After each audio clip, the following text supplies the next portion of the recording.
EAs, VAs, PAs. I mean, the obvious difference is executive, virtual, personal. I think we all knew that one though. My take is, I'm semi-limited on this, but like executive assistant to me is someone who's gonna have like literally experience working with executives. They're gonna be more knowledgeable. They're gonna probably know a lot more stuff. They're also gonna be the most expensive.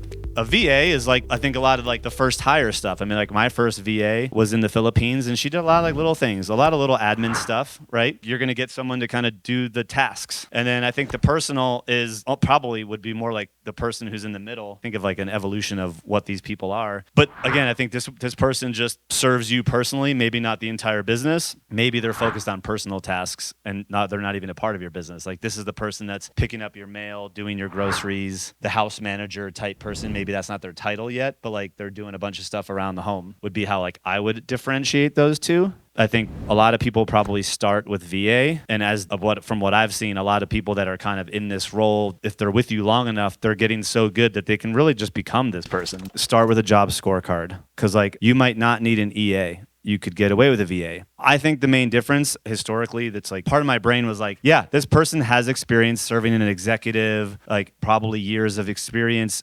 having conversations, decision making on your behalf, which you're probably not going to get from someone who only has VA experience. I'm hesitant to say you wouldn't get that from a $7 an hour Filipino assistant, because there very well could be $7 Filipino assistants that have been reporting to an executive doing all of these things. So I don't think it has to do with where they live in the world. I think it has to do with their experience. To what degree is it important to you if there is any sort of client communication, that they understand culture? Are they going to be on the phone with someone? Do you need them to be American or at least be able to speak English, reply to emails? So I think it's which again, a lot of this was why some people go from this to this or this to this. It's like you get so comfortable with that person that they can make decisions on your behalf. It's like a higher level person that's like you're delegating outcomes, not just delegating tasks. I think that's the biggest difference from my understanding of EAs. And when we went through, what was the service that we went through to find? Oh, actually, we found Misty not through the service, right?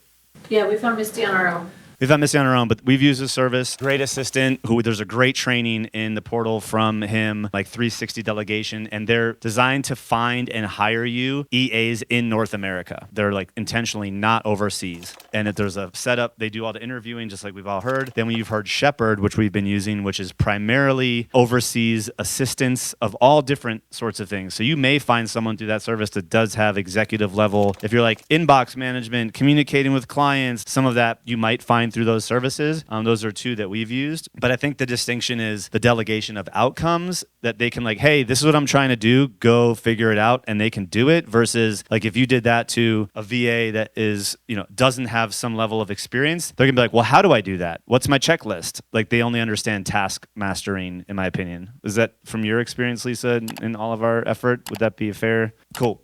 Are you going to get another one, Greg? I would like to get another one, yes. So you saw the value in...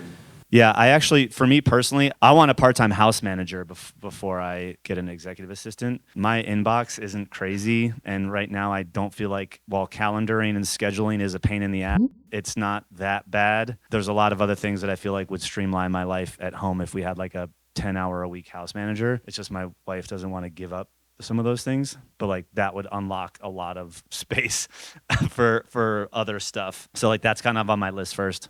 He also has me. And also a lot Lisa. of the things that EA would do for Yeah. you guys.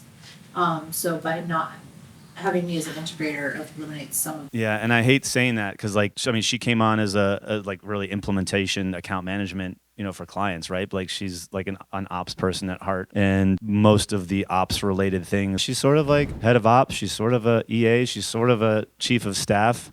Like she's kind of all of those things. It's like difficult to put a label on Lisa. And I've been blessed in that, but also cursed in that like I've had trouble having success with EAs, and I had success with Misty because of all of the personal stuff I was able to give her. And that's why I was like, oh, that was the gap. Like there's more stuff that would free me up and make my life easier personal side right now that locally that I got out of that, but Lisa's able to handle a lot of the other like business stuff that kind of would fall in that category.